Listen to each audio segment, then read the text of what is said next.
આવ્યું છે। અહેમદ પટેલને મળવા દિલ્હી પહોંચ્યા છે મહેન્દ્રસિંહ। ડેમેજ કંટ્રોલ માટે મહેન્દ્રસિંહને દિલ્હી બોલાવાયા છે। શંકરસિંહ વાઘેલાના પુત્ર છે મહેન્દ્રસિંહ વાઘેલા। શંકરસિંહ વાઘેલા હાલ ચીનના પ્રવાસે છે। તો થોડાક દિવસ પહેલા એવી વાતો પણ વહેતી થઈ હતી કે શંકરસિંહ વાઘેલા અજ્ઞાત સ્થળે જતા રહ્યા છે। ત્યારબાદ વાત આવી હતી કે તેઓ અઠવાડિયા સુધી ચીનના પ્રવાસે ગયેલા છે અને ત્યારબાદ જે આ ઘટના ઘટી છે કે જેમાં તેમના પુત્રને હાઈકમાન્ડનું તેડું આવ્યું છે। તો નવા સમીકરણો હવે રચાઈ શકે છે અને નવા રાજકીય સંકેતો પણ મળી શકે છે। તો આ વિશે વધુ માહિતી મેળવીએ અમારા એસોસિએટ એડિટર ગીતા મહેતા પાસેથી। ગીતા, જે રીતે મહેન્દ્રસિંહ વાઘેલાને દિલ્હીનું તેડું આવ્યું છે અને અહેમદ પટેલ સાથે તેમની મુલાકાત થવાની છે, આના રાજકીય સંકેતો શું મળી શકે?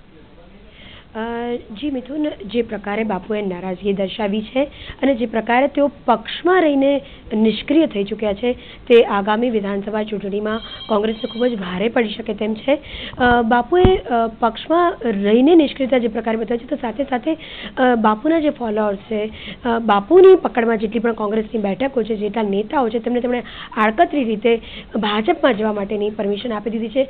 આપણે ખાસ જણાવી દઉં કે 150 જેટલી ભાજપની સીટ આ વખતે ગુજરાત વિધાનસભા ચૂંટણીમાં ભાજપ મેળવશે તેવો દાવો વિજય રૂપાણીએ કર્યો છે અને 150 સીટ તેઓ ત્યારે જ મેળવી શકે જ્યારે તેઓ કોંગ્રેસના ધારાસભ્યોને તોડે। અને સ્વાભાવિકપણે જ એક આંતરિક સૂત્રોના જણાવ્યા મુજબ તેઓ સતત પ્રયત્નો કરી રહ્યા છે કોંગ્રેસના ધારાસભ્યોને તોડવા માટે। અને બીજી તરફ બાપુએ તેમના જે ફોલોઅર્સ છે, જે તેમના અંડરમાં જે નેતાઓ છે, તેમને પરમિશન આપી દીધી છે ભાજપમાં વાટાઘાટ કરવાની। એટલે ભાજપમાં તેઓ વાટાઘાટ કરી રહ્યા છે પક્ષ પલટો કરવા માટે। અને આ તમામ જે આંતરિક પ્રક્રિયા છે તે ક્યાંક ને ક્યાંક કોંગ્રેસને ભારે પડી શકે તેમ છે અને માટે જ બાપુની નારાજગી દૂર કરવા માટે, બાપુને મનાવવા માટેના પ્રયાસના ભાગરૂપે મહેન્દ્રસિંહ વાઘેલા, કે જેઓ શંકરસિંહ વાઘેલાના પુત્ર છે, તેમને આજે બોલાવાયા છે દિલ્હી। જી, જે મહેન્દ્રસિંહ વાઘેલા અને અહેમદ પટેલની જે આજે મુલાકાત થવાની છે તેનો રાજકીય મર્મ શું હોઈ શકે? બિલકુલ, રાજકીય મર્મ એ કે જે પ્રકારે બાપુ નારાજ થયા છે અને જે પ્રકારે બાપુ થકી કોંગ્રેસને નુકસાન પહોંચી શકે તેમ છે તે કોંગ્રેસને સ્વાભાવિકપણે જ પોસાય તેમ નથી।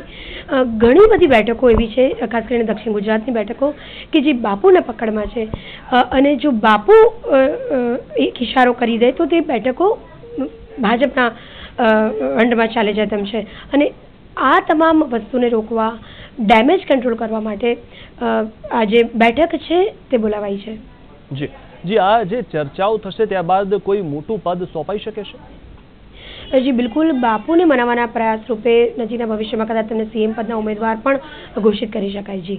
જી, આભાર ગીતા માહિતી આપવા બદલ। તો મહેન્દ્રસિંહ વાઘેલાને દિલ્હીનું તેડું આવ્યું છે અને ખાસ તેમની જે મુલાકાત છે તે અહેમદ પટેલ સાથે થવાની છે। ઉલ્લેખનીય છે કે જે રીતે શંકરસિંહ વાઘેલાને મનાવવા માટે મહેન્દ્રસિંહ વાઘેલાને કોઈ મોટું પદ પણ સોંપાઈ શકે છે, તો હવે જે ડેમેજ કંટ્રોલ કરવા માટે મહેન્દ્રસિંહ વાઘેલાને દિલ્હીનું તેડું આવ્યું છે અને બાપુની નારાજગી બાદ હવે જે ચર્ચાઓ વહેતી થઈ હતી તેને ડેમેજ કંટ્રોલ કરવા માટે મહેન્દ્રસિંહ વાઘેલાને હાઈકમાન્ડનું તેડું આવ્યું છે। તો હવે આગળ જોવાનું રહેશે કે કયા પ્રકારના રાજકીય સંકેતો મળી રહે છે અને ગુજરાત કોંગ્રેસમાં શું ફેરફાર થાય છે।